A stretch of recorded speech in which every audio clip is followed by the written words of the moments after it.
നമസ്കാരം. ഇന്ന് നമ്മുടെ ഇവിടെ ഗസ്റ്റ് ആയിട്ടുള്ളത് കായംകുളം എൽമെക്സ് മൾട്ടി സ്പെഷ്യാലിറ്റി ഹോസ്പിറ്റലിലെ സീനിയർ കൺസൾട്ടന്റ് ന്യൂറോളജിസ്റ്റായ ഡോക്ടർ സ്വരൂപ് കെ രാജാണ്. നമുക്ക് ഡോക്ടറെ വെൽക്കം ചെയ്യാം. നമസ്കാരം ഡോക്ടർ. നമസ്കാരം ഡോക്ടർ, ഈ സ്ട്രോക്ക് എന്ന് പറഞ്ഞാൽ, സ്ട്രോക്ക് അഥവാ പക്ഷാഘാതം എന്ന് പറഞ്ഞാൽ അത് എന്താണ്? ഏതൊക്കെ തരത്തിലാണ് ഈ സ്ട്രോക്ക് ഉള്ളത്? ആ ചോദ്യത്തിൽ തന്നെ നമുക്ക് അതിൻ്റെ ഉത്തരവുണ്ട്.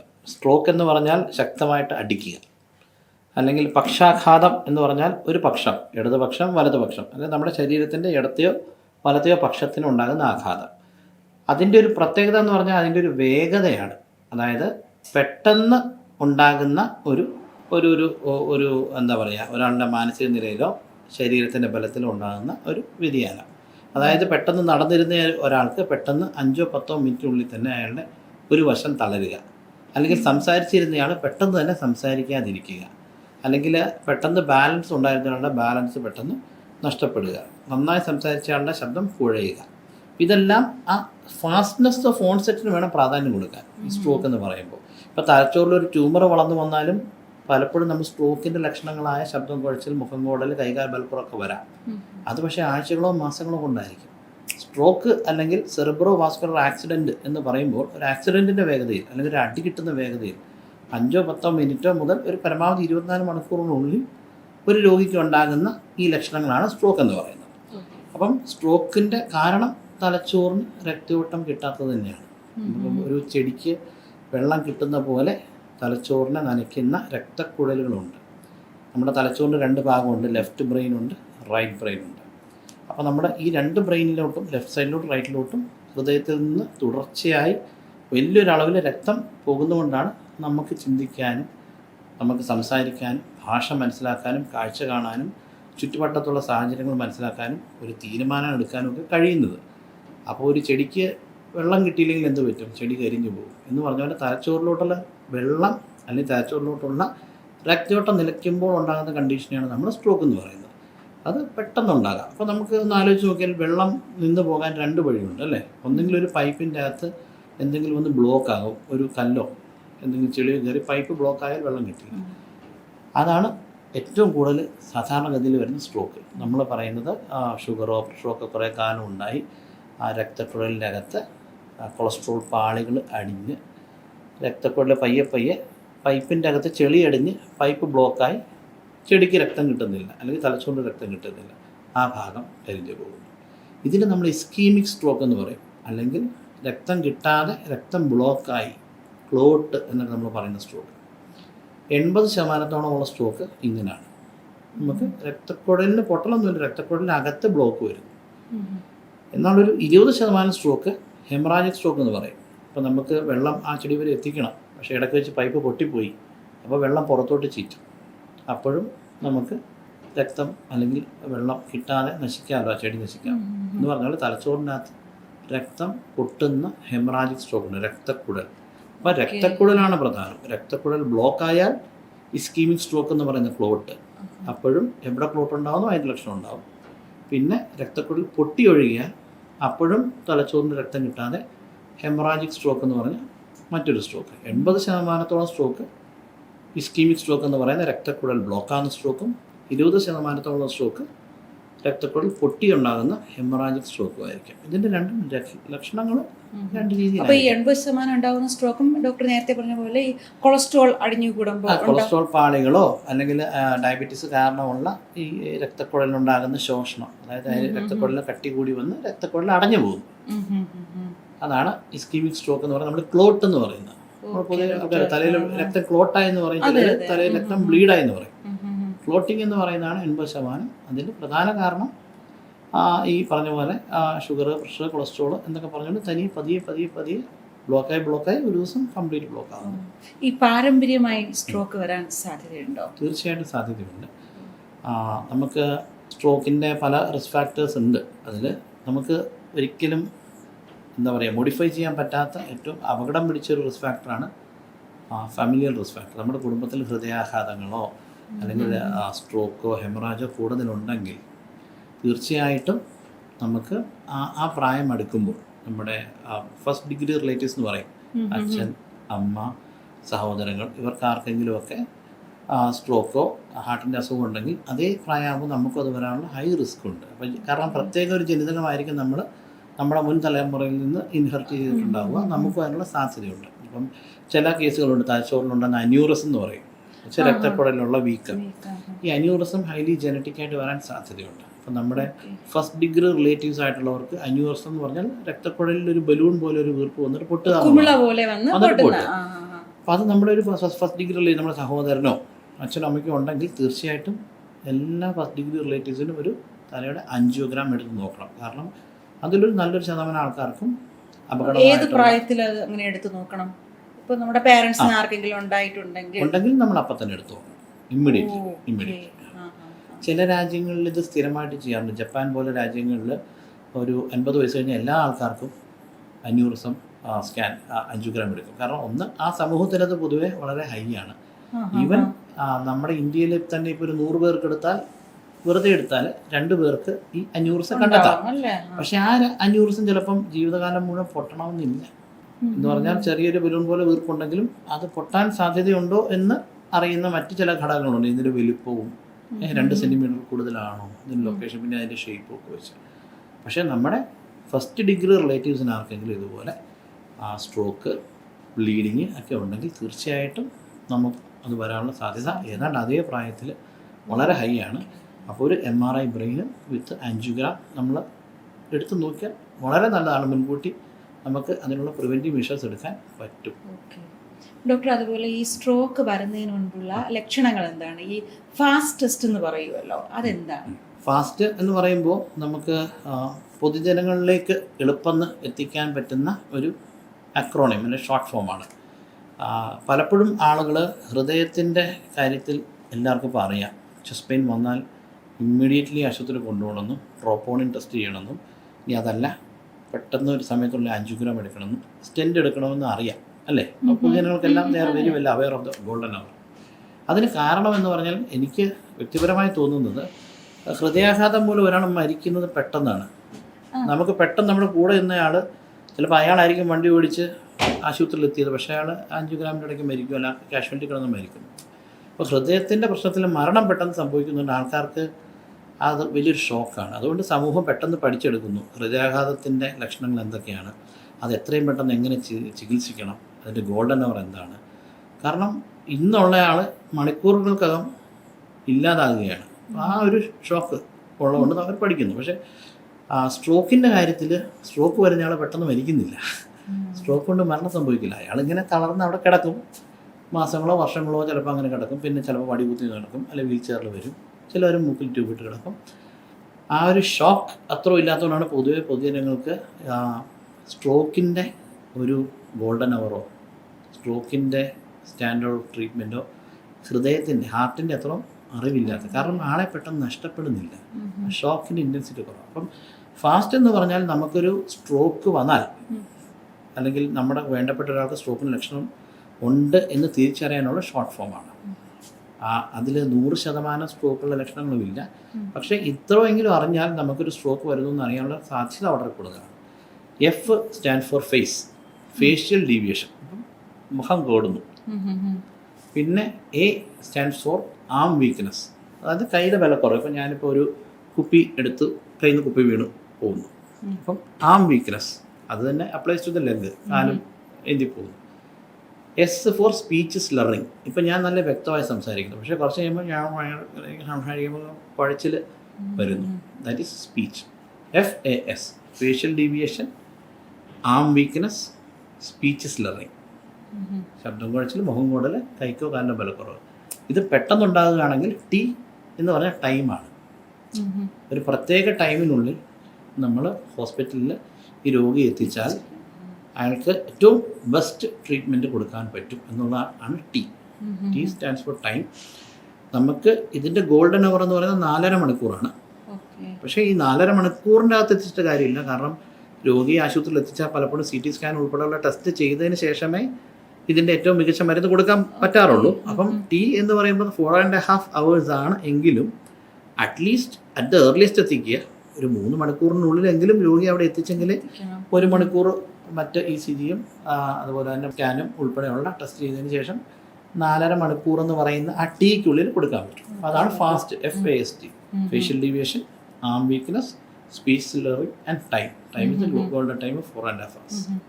അപ്പോൾ ഈ ഡോക്ടർ പറഞ്ഞ ഈ ഒരു ഗോൾഡൻ അവർ ഉണ്ടല്ലോ, ഈ ടൈമിൽ നമുക്ക് രോഗിയെ ഹോസ്പിറ്റലിൽ എത്തിക്കാൻ പറ്റിയില്ല എങ്കിൽ എന്ത് സംഭവിക്കും? എങ്കിലും പ്രത്യേകിച്ച് സംഭവിക്കുമെന്ന് ചോദിച്ചു കഴിഞ്ഞാൽ നമുക്ക് കിട്ടേണ്ട ഏറ്റവും ബെസ്റ്റ് റിസൾട്ട് കിട്ടില്ല. ഇപ്പം നിങ്ങളിപ്പോൾ ഒരു പരീക്ഷയ്ക്ക് പഠിക്കുന്നു, അപ്പോൾ നിങ്ങൾക്ക് പഠിക്കാൻ ഇത്ര സമയമുണ്ട്, 8 മണിക്കൂർ പഠിക്കാൻ സമയമുണ്ട്, അതിൽ ഞാൻ 4 മണിക്കൂറേ പഠിച്ചുള്ളൂ. അല്ല, ഞാൻ ഒരു 6 മണിക്കൂർ പഠിച്ചാൽ കിട്ടുന്ന മാർക്ക് നിങ്ങൾക്ക് 4 മണിക്കൂർ പഠിച്ചാൽ കിട്ടുമോ? ഇല്ല. എന്ന് പറയുന്ന പോലെ ഒരിക്കലും പരാജയപ്പെടില്ല. 4 മണിക്കൂർ കഴിഞ്ഞാൽ അല്ല 4.5 മണിക്കൂർ കഴിഞ്ഞാൽ സ്ട്രോക്കിന് ചികിത്സയില്ലെന്നോ സ്ട്രോക്ക് മോശമാവുന്നല്ല അർത്ഥം. കിട്ടേണ്ട ബെസ്റ്റ് റിസൾട്ട് കിട്ടാനുള്ള സാധ്യത കുറയും. നമുക്കെപ്പോഴും ബെസ്റ്റ് റിസൾട്ടല്ലേ വേണ്ടത്. അപ്പോൾ ഈ 4.5 മണിക്കൂർ കഴിഞ്ഞാൽ ഈ പറയുന്ന മരുന്ന് കൊടുക്കാൻ പറ്റില്ല. ചിലപ്പം ഗുണത്തേക്കാൾ ഏറെ ദോഷമായിരിക്കും ഉണ്ടാക്കുക. ക്ലോട്ടുള്ള ഭാഗത്ത് ചിലപ്പോൾ ബ്ലീഡിംഗ് ആയി മാറാതെ. അതുകൊണ്ട് ഒരു 4.5 മണിക്കൂറിനുള്ളിൽ കൊടുക്കാൻ പറ്റുന്ന സിറ്റുവേഷൻ രോഗിയെ കിട്ടിയാൽ നമുക്ക് ഈ മരുന്ന് കൊടുക്കാൻ പറ്റും. ഈ മരുന്ന് കൊടുത്താലായിരിക്കും നമുക്ക് ഏറ്റവും ബെസ്റ്റ് റിസൾട്ട്. എന്ന് പറഞ്ഞാൽ എത്രയും പെട്ടെന്ന് രോഗിയുടെ തളർച്ച മാറുക, എത്രയും പെട്ടെന്ന് രോഗി സംസാരിച്ച് തുടങ്ങുക, എത്രയും പെട്ടെന്ന് രോഗി ഇൻഡിപെൻഡൻ്റ് ആയിട്ട് നടന്നു തുടങ്ങുക, എത്രയും പെട്ടെന്ന് രോഗിക്ക് ഭക്ഷണം തനിയെ വിഴുങ്ങാൻ പറ്റുക, അല്ലെങ്കിൽ അതുപോലത്തെ കാര്യങ്ങളൊക്കെ 4.5 മണിക്കൂറിനുള്ളിൽ ചികിത്സ കൊടുത്താൽ കിട്ടുന്നതിനേക്കാളും വളരെ വൈകിയോ അല്ലെങ്കിൽ ചിലപ്പോൾ പൂർണ്ണമായിട്ടും കിട്ടണമെന്നുമില്ല. പക്ഷെ അപ്പോഴും റിക്കവറി ഇല്ലെന്നല്ല, റിക്കവറി ഉണ്ട്, പക്ഷെ ബെസ്റ്റ് റിസൾട്ട് ആയിരിക്കില്ല, ക്വാളിറ്റി കുറയും. Do you want best result? അതിന് ആ ടൈം അതാണ്. എന്ന് പറഞ്ഞുകൊണ്ട് എല്ലാവരെയും ഒരു 10% താഴെ ആൾക്കാരെ ഇപ്പോഴും സ്ട്രോക്ക് വന്നാൽ 4.5 മണിക്കൂറിൽ എത്താറുള്ളൂ. അതുകൊണ്ട് ആരെ കുറ്റപ്പെടുത്തുകയോ അല്ലെങ്കിൽ അതുകൊണ്ട് എന്തെങ്കിലും ദോഷമുണ്ടോ എന്ന് വിചാരിക്കേണ്ട. പക്ഷേ ഈ അറിവെത്തിയാൽ കൂടുതൽ ആൾക്കാർ 4.5 മണിക്കൂറിൽ എത്താൻ തുടങ്ങും. അപ്പം അതനുസരിച്ച് അവരുടെ ക്വാളിറ്റി ഓഫ് ലൈഫിലും സ്പീഡ്നെസ് ഓഫ് റിക്കവറിക്കും വ്യത്യാസം വരും. അത് രോഗിക്കും നല്ലതാണ്, രോഗിയുടെ കൂടെ ഉള്ളവർക്കും നല്ലതാണ്. ഈ രോഗിക്ക് ചികിത്സ കൊടുക്കാൻ പറ്റാതെ ഇയാൾ കിടപ്പായി പോയാൽ ഇനി അങ്ങോട്ട് സ്ഥിരമായിട്ട് എയർ ബെഡ്, കറക്കി പൊക്കുന്ന കട്ടിൽ, ഒരു ഫുൾ ടൈം ഹോം നേഴ്സ്, മൂക്കിൽ ട്യൂബ്, മൂത്രത്തിന് ട്യൂബ്, ഇതൊക്കെ ഇട്ട് കിടക്കേണ്ടതൊക്കെ ചിലപ്പം സമയത്ത് കൊണ്ട് നാം മരുന്ന് കൊടുത്താൽ ഒഴിവായി പോകും. അതാണ് വ്യത്യാസം. ഡോക്ടർ, അതുപോലെ ഇപ്പോൾ ഈ സ്ട്രോക്കിനുള്ള ആധുനിക ട്രീറ്റ്മെൻറ്റുകൾ എന്തൊക്കെയാണ്? അതെ, അപ്പോൾ ആധുനിക ട്രീറ്റ്മെൻറ്റ് എന്ന് പറയുമ്പോൾ ഒന്ന് നമ്മളിപ്പോൾ ഈ പറഞ്ഞ ഗോൾഡൻ അവറിൽ കൊടുക്കുന്ന ഒരു ട്രീറ്റ്മെൻറ്റാണ്. അതിന് നമ്മൾ ത്രോംബോലൈസിസ് എന്ന് പറയും. ത്രോംബസ് എന്ന് പറയുന്നത് നമുക്ക് സിമ്പിളി വിചാരിക്കാം, നമ്മുടെ ശരീരത്തിലെല്ലാം രക്തം ഓടുന്നുണ്ട് അല്ലേ. അപ്പം പലരും ആത്മഹത്യ ചെയ്യാൻ വേണ്ടി രക്തം മുറിക്കാറുണ്ട്. അപ്പോൾ ചോര ഇങ്ങനെ കൂടാ ഒഴുകും, നല്ല ശക്തമായിട്ട് ഒഴുകുന്നുണ്ട് ശരീരത്തിൽ. പക്ഷേ ആ രക്തം എവിടെയെങ്കിലും വീണാൽ നമുക്ക് കാണാൻ രക്തം പെട്ടെന്ന് ക്ലോട്ടാകും, കട്ടി പിടിക്കും. ഇതേ ക്ലോട്ടിംഗ് ആണ് നമ്മുടെ ബ്രെയിനിൽ സംഭവിച്ചിട്ടാണ് സ്ട്രോക്ക് ആകുന്നത്. ശരീരത്തിൽ രക്തം ക്ലോട്ടാകുന്നില്ലല്ലോ. അപ്പം തലച്ചോറിലെ രക്തക്കുഴലിലെ രക്തം ക്ലോട്ടായി, ശരീരത്തിൽ നിന്ന് പുറത്ത് വീഴുന്ന രക്തം ക്ലോട്ടാകുന്ന പോലെ. അപ്പം ഈ ക്ലോട്ടിൻ്റെ പ്രത്യേകത എന്ന് പറഞ്ഞാൽ തുടക്ക സമയത്ത് അത് വളരെ ലൈറ്റായിരിക്കും. ഒരു സിമെൻറ്റ് കട്ട ഉരുട്ടി വെച്ചാൽ ആ സിമെൻറ്റ് കട്ട ആ സമയത്ത് വളരെ സോഫ്റ്റ് ആയിരിക്കും അല്ലേ. ഒരു പൈപ്പ് വെള്ളം ചീറ്റിച്ചാൽ സിമെൻറ്റ് കട്ട അലിഞ്ഞു പോകും. പക്ഷേ ഒരു 5-6 മണിക്കൂർ കഴിഞ്ഞാൽ സിമെൻറ്റ് കട്ട കട്ടിയായി കഴിഞ്ഞാൽ പിന്നെ നമുക്ക് വെള്ളം ഒഴിച്ചാൽ ചീറ്റിപ്പോകില്ല എന്ന് പറയുന്ന പോലെ ആദ്യം 4.5 മണിക്കൂർ ഇതൊരു സോഫ്റ്റ് ക്ലോട്ടായിരിക്കും. അപ്പം ഈ ക്ലോട്ടിനെ അലിയിച്ച് കളയും, അല്ലെ ത്രോംബോലൈസിസ്, ത്രോംബസ് എന്ന് പറയുന്ന ഈ ക്ലോട്ടിനെ അലിയിക്കുന്ന തരം ഇഞ്ചെക്ഷൻസ് ഉണ്ട്. ഇതിപ്പം FDA അപ്രൂവ്ഡ് ആയിട്ടുള്ള 2 ഇഞ്ചെക്ഷൻസ് ഉണ്ട്. ആൾട്ടിപ്ലേസ് ഉണ്ട്, ടെനിക്ടിപ്ലേസ് ഉണ്ട്. ഇത് എന്നിട്ട് ആ ക്ലോട്ടിനെ അലിയിക്കാനുള്ള ഫാക്ടേഴ്സിനെ ആക്ടിവേറ്റ് ചെയ്യുന്നു. ക്ലോട്ട് പയ്യെ പൊടിഞ്ഞു പോകുന്നു. അപ്പം ആ ബ്ലോക്ക് മാറി തിരിച്ച് രക്തയോട്ടം വരുന്നു. പക്ഷേ 4.5 മണിക്കൂർ കഴിഞ്ഞ കേസുകളിൽ ഒരു പക്ഷേ ഇത് ക്ലോട്ടിന് കട്ടി കൂടിയാൽ ഇത് വർക്കാവില്ല, അല്ലെങ്കിൽ ചിലപ്പം ഹെമറേജ് ആയി മാറാനും ചാൻസ് ഉണ്ട്. അപ്പം ഒരു ബെസ്റ്റ് ട്രീറ്റ്മെൻറ്റ് അതാണ്. പിന്നെ ചില കേസുകളിൽ നമ്മൾ തലച്ചോറിൻ്റെ രക്തയോട്ടത്തിനെ കാണുമ്പോൾ ഒരു വൃക്ഷത്തിനെ പോലെ കാണണം എന്നാണ് എനിക്ക് തോന്നുന്നത്. ഒരു വലിയൊരു ആൽമരത്തിന് വലിയൊരു തടിയുണ്ട്, അത് വലിയ രക്തക്കുഴൽ, പിന്നെ 2 ശിഖരങ്ങളായിട്ട് തിരിയുന്നു, ഇടത്തെയും വലത്തെയും ബ്രെയിനിലോട്ടുള്ള രക്തക്കുഴലുകൾ, പിന്നെ അത് തന്നെ കൊച്ചു കൊച്ചു രക്തക്കുഴലായിട്ട് മാറിപ്പോകുന്നു. അപ്പോൾ നമുക്ക് ചിലപ്പോൾ ഒരു ഏറ്റവും ശിഖരത്തിൻ്റെ അറ്റത്തിലെ രക്തക്കുഴലിലെ ഒരു ബ്ലോക്ക് ആയിരിക്കാം. അപ്പോൾ ആ ഭാഗത്ത് കുറച്ച് ഇല മാത്രമേ കരിഞ്ഞു പോവുള്ളൂ. പക്ഷേ ഈ ഏറ്റവും പ്രധാന രക്തക്കുഴൽ തന്നെ, അതായത് ഈ ആൽമരത്തിൻ്റെ പ്രധാന തടി തന്നെ ബ്ലോക്ക് ആണെങ്കിൽ മൊത്തം പോകും. അപ്പോൾ ലാർജ് വെസൽ സ്ട്രോക്ക് എന്ന് അതിന് പറയും, ലാർജ് വെസൽ. അപ്പോൾ നമ്മളിപ്പോൾ ഒരാൾ ഒരു ടൈം പീരീഡിൽ നമ്മൾ കിട്ടി. അയാൾക്ക് നമ്മൾ MRI അല്ലെങ്കിൽ CT, അതിൻ്റെ കൂടെ ആൻജിയോഗ്രാം കൊടുക്കാം, ഹൃദയത്തിൻ്റെ ആൻജിയോഗ്രാം എടുക്കുന്ന പോലെ. അപ്പോൾ തലച്ചോറിലോട്ട് രക്തയോട്ടം നമുക്ക് കാണാം. അപ്പോൾ അത് കാണുമ്പോൾ നമുക്കറിയാം ഈ പ്രധാനപ്പെട്ട ഈ മരത്തിൻ്റെ പ്രധാന കമ്പോ അല്ലെങ്കിൽ ഒരു തലച്ചോറിൻ്റെ ഒരു സൈഡിലോട്ട് പോകുന്ന ഇടത്തെയോ വലത്തെയോ പ്രധാന ശിഖരമാണ് ഫുൾ ബ്ലോക്ക് എന്ന് വെച്ചു.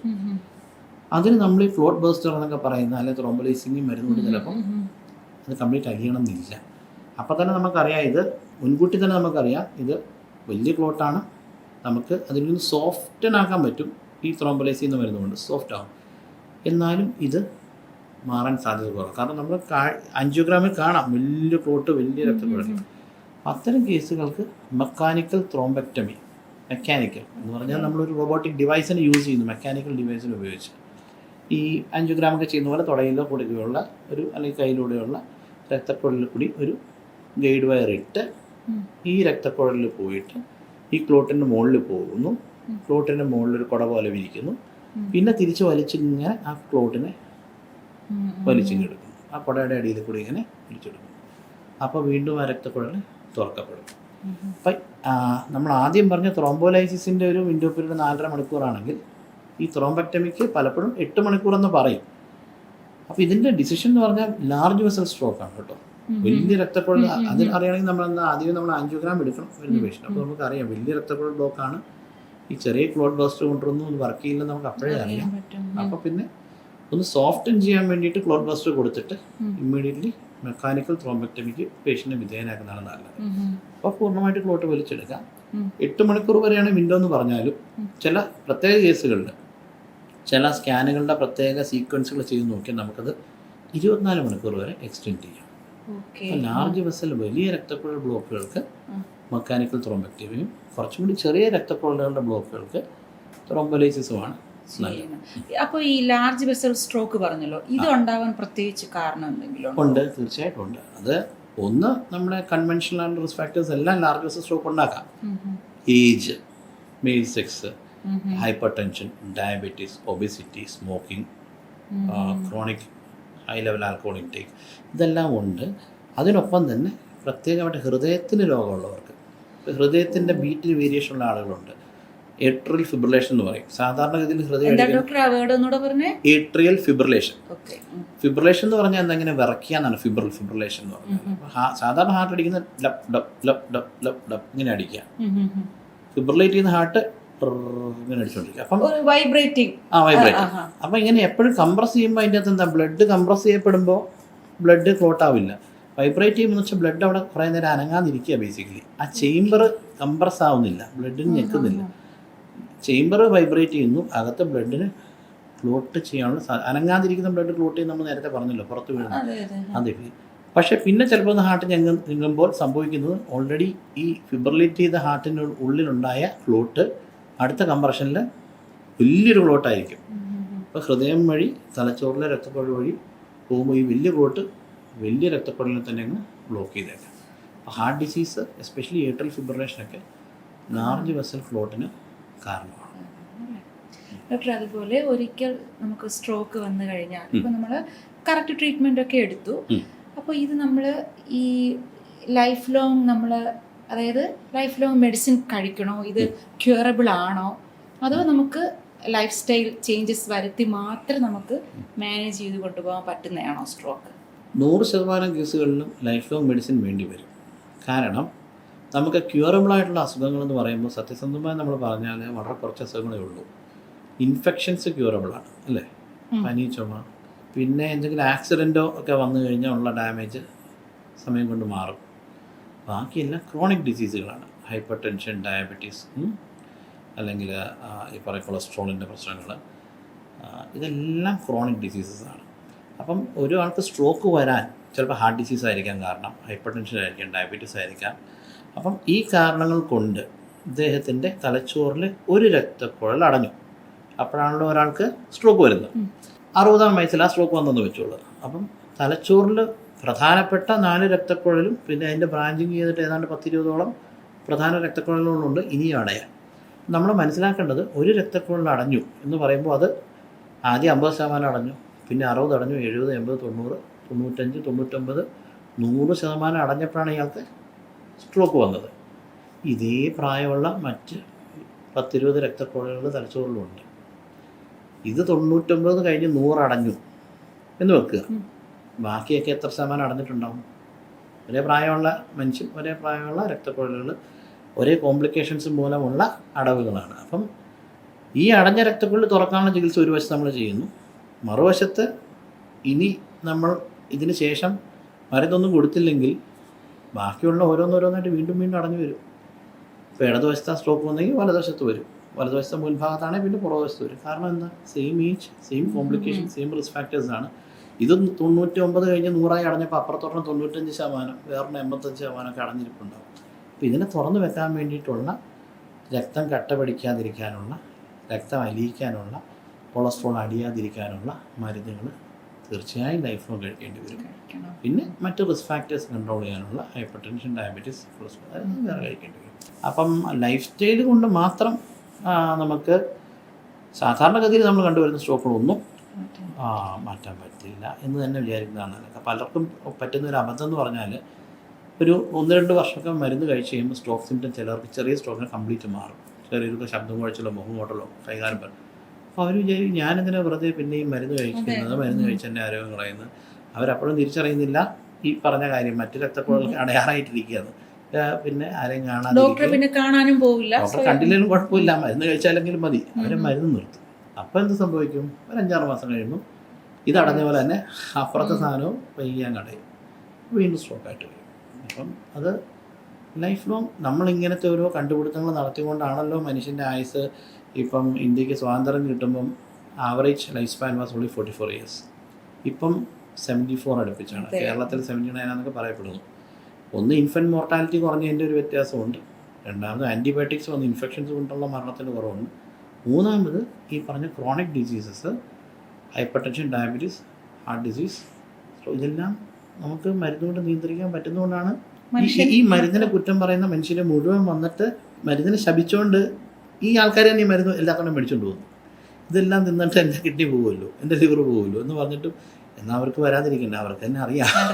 ഞാൻ ഇതിനെക്കുറിച്ച് ചോദിക്കാൻ വന്നതാണ്. അതായത് ഇപ്പോൾ നമ്മൾ മോഡേൺ മെഡിസിൻ ഇത്രയും അഡ്വാൻസ്ഡ് ആണ്. ഇപ്പോൾ തന്നെ സ്ട്രോക്കിന് ഡോക്ടർ അത്രയും ഇതായിട്ടുള്ള ട്രീറ്റ്മെന്റ്സ് ഒക്കെ പറഞ്ഞു. പക്ഷേ ഇപ്പോൾ നമ്മുടെ സോഷ്യൽ മീഡിയയിൽ തന്നെ പല മിക്സുകളും കാണാറുണ്ട്. ഇപ്പോൾ സ്ട്രോക്ക് വന്നാൽ ഈ മരുന്ന് കഴിച്ചാൽ മതി, ഈ സ്യൂഡോ സയൻസ് പ്രചാരകരാണ്, അലിഞ്ഞു പോകും എന്നൊക്കെ പറഞ്ഞ് ഭയങ്കരമായിട്ട് അത് വിശ്വസിക്കുന്ന ആളുകളും ഉണ്ട്. അപ്പോൾ ഇതിനെക്കുറിച്ച് ഡോക്ടറിന് നമുക്ക് പബ്ലിക്കിന് കൊടുക്കുന്ന ഒരു മെസ്സേജ് എന്താണ്? പബ്ലിക്കിന് ഞാൻ കൊടുക്കുന്ന മെസ്സേജിൽ പ്രധാനം എന്ന് പറഞ്ഞാൽ, പബ്ലിക് എന്ന് പറയുന്ന ഒരു യൂണിഫോം എൻറ്റിറ്റി അല്ല. വിദ്യാഭ്യാസവും വിവേകവും രണ്ടാണ്. അപ്പം വിദ്യാഭ്യാസം ഉണ്ടെങ്കിലും വിവേകം ഉണ്ടാവണമെന്നില്ല. ഇപ്പോൾ ഒരു സയൻറ്റിസ്റ്റ് എന്ന് നമ്മൾ വിളിക്കുന്ന ഒരാൾ ചിലപ്പോൾ അയാൾ സയൻറ്റിസ്റ്റ് ആയിരിക്കണമെന്നില്ല, അയാൾ ടെക്നോളജി മാത്രം ഉപയോഗിക്കുന്ന ആളായിരിക്കും, അയാൾക്ക് സയൻറ്റിഫിക് ടെമ്പർ ഉണ്ടാവണമെന്നില്ല. അങ്ങനെ ഒരാൾ ചിലപ്പം റോക്കറ്റ് വിക്ഷേപണം ചെയ്യാൻ അയാൾക്ക് ടെക്നോളജി മതി, അയാൾക്ക് അതിന് വലിയ സയൻസ് അറിയണമെന്നില്ല. അപ്പോൾ അയാൾ ചിലപ്പം വല്ല നാരങ്ങയോ മറ്റൊക്കെ കെട്ടിയിട്ടോ അല്ലെങ്കിൽ ഈ സാറ്റലൈറ്റിൻ്റെ മോഡൽ കൊണ്ടിട്ട് അമ്പലത്തിൽ പൂജ വെച്ചിട്ടൊക്കെ വിടും. നമ്മളവരെ സയൻറ്റിസ്റ്റ് എന്ന് വിളിക്കും, പക്ഷേ അവർ basically they are only applying the technology. ഞാൻ പറഞ്ഞു വരാൻ വന്നത്, നമ്മളുടെ എല്ലാവരും സയൻറ്റിഫിക് ടെമ്പർ വളർത്തണം. അത് കോൺസ്റ്റിറ്റ്യൂഷനിൽ പറഞ്ഞിട്ടുള്ളൊരു കാര്യമാണ്. കോൺസ്റ്റിറ്റ്യൂഷനിൽ ഫണ്ടമെൻ്റൽ റൈറ്റ്സ് പറയുന്നുണ്ട്. അതിൻ്റെ കൂടെ തന്നെ പറയുന്ന മറ്റ് കുറച്ച് കാര്യങ്ങളുണ്ട് നമുക്ക് പറ്റുമെങ്കിൽ ചെയ്യേണ്ട. അതിലൊന്നാണ് സയൻറ്റിഫിക് ടെമ്പർ. അപ്പം പൊതുസമൂഹത്തിൽ സയൻറ്റിഫിക് ടെമ്പർ വളർന്നു വന്നാലേ നിങ്ങൾ ഈ പറഞ്ഞ വ്യാജ പ്രചാരണങ്ങൾക്കൊക്കെ ഒരു അവസാനം ഉണ്ടാവുള്ളൂ. അപ്പം അതൊരു ചെറിയ പ്രോസസ് അല്ല. പ്രൊമോട്ട് ചെയ്യാനും ഒത്തിരി പേരുണ്ടല്ലോ ഡോക്ടർ. അപ്പോൾ പ്രൊമോട്ട് ചെയ്യുമ്പോൾ ഇത് കേൾക്കാനും ആൾക്കാരുണ്ടെന്ന് മനസ്സിലായില്ലേ? അപ്പോൾ വലിയൊരു സമൂഹത്തിന് ഈ ഒരു സയൻറ്റിഫിക് ടെമ്പർ, നമ്മളെ വിദ്യാഭ്യാസം ഉണ്ട്, പക്ഷേ സയൻറ്റിഫിക് ടെമ്പർ ഇല്ല. നമ്മുടെ വിചാരം സയൻറ്റിസ്റ്റുകൾ എന്ന് നമ്മൾ വിചാരിക്കുന്ന സയൻറ്റിസ്റ്റുകളല്ല. അവരും ഈ പറഞ്ഞ പോലെ അമ്പലത്തിൽ പോയി തേങ്ങ ഉടയ്ക്കുന്നതും അങ്ങനെ ആൾക്കാരായിരിക്കും. അപ്പോൾ സയൻറ്റിഫിക് ടെമ്പർ നമ്മൾ വളർത്തുക, ഒരു ശാസ്ത്രീയ ബോധം സമൂഹത്തിൽ വളർന്നെങ്കിൽ മാത്രമേ ഉള്ളൂ. നമ്മൾക്ക് ഞാനിപ്പോൾ ഈ ഒരു സ്ട്രോക്കിൻ്റെ മരുന്നിനെ പറ്റി മാത്രം ഒരു മെസ്സേജ് സമൂഹത്തിന് കൊടുത്തിട്ട് കാര്യമില്ല. അവരുടെ ജീവിതത്തിൻ്റെ എല്ലാ തലത്തിനെയും സ്പർശിക്കുന്ന രീതിയിലുള്ള വ്യത്യാസം അവർക്ക് ഉണ്ടാകണം. അതിന് നമ്മുടെ ഭരണഘടനയിൽ പറയുന്ന സയൻറ്റിഫിക് ടെമ്പർ എന്താണെന്ന് ഓരോരുത്തർ മനസ്സിലാക്കുകയും അവരവരാലത് വളർത്തുകയും അടുത്ത തലമുറ, പ്രത്യേകിച്ച് അവരുടെ മക്കൾക്കോ അല്ല ചുറ്റോട്ട് ഉള്ളവർക്കത് പറഞ്ഞു കൊടുക്കുകയും ചെയ്യുന്നതിലൂടെ വ്യത്യാസം വരും. ഇപ്പം ഞാനിപ്പം വന്നിട്ട് ആ വ്യാജ പ്രചാരത്തിൽ വീട്ടിൽ നിങ്ങൾ ഈ മരുന്ന് എന്നാലും ഇത് കഴിക്കണമെന്ന് കാണുന്ന കുറച്ചു പേരെങ്കിലും ഒന്ന് അല്ല, കുറച്ചുപേരോട് പറയാനുള്ള ഇതാണ് സയൻറ്റിഫിക് ടെമ്പർ എന്താണെന്ന് മനസ്സിലാക്കുകയും, ഞാൻ പറഞ്ഞില്ലേ സയൻറ്റിസ്റ്റും ടെക്നോളജി ഉപയോഗിക്കുന്ന ആൾക്കാർ രണ്ടാണെന്നും സയൻസും ടെക്നോളജി രണ്ടാണെന്നും നമ്മൾ ഈ അനുഭവിക്കുന്ന ഗുണങ്ങളെല്ലാം ടെക്നോളജിയുടെ ഗുണമാണെന്നും എന്നാൽ ഇതിൻ്റെ പിന്നിലുള്ള സയൻസ് മനസ്സിലാക്കാൻ ശ്രമിക്കുക എന്ന്. അപ്പോൾ ആ സയൻസ് മനസ്സിലാക്കിയാലേ നമ്മൾ എന്തുകൊണ്ട് ഇത് ചെയ്യണം എന്ന് മനസ്സിലാവുള്ളൂ. പെട്ടെന്ന് ഇപ്പം ഞാൻ പറയുന്നത് കേട്ടിട്ട് മരുന്ന് കഴിക്കുന്ന ഒരാൾ വേറെ സോഷ്യൽ മീഡിയയിൽ വേറൊരാൾ വന്ന് പറഞ്ഞാൽ ചിലപ്പോൾ മരുന്ന് കഴിക്കാതിരിക്കുകയും ചെയ്യും. അടിസ്ഥാനപരമായി നമ്മുടെ സമൂഹത്തിൻ്റെ ആ ഒരു സയൻറ്റിഫിക് ടെമ്പർ തലം ഉയരണം. അത് കുറച്ച് തലമുറകൾ കൊണ്ട് ഉണ്ടാവും. ഉണ്ടാവണം. ഉറപ്പായിട്ടുണ്ടോ ഇത്രയൊക്കെ ആയില്ലേ. ഓക്കെ ഡോക്ടർ, അപ്പോൾ താങ്ക് യു. സ്ട്രോക്കിനെ കുറിച്ച് ഒരുപാട് വിലയേറിയ കാര്യങ്ങൾ ഡോക്ടർ പറഞ്ഞു. Thank you so much. Thank you.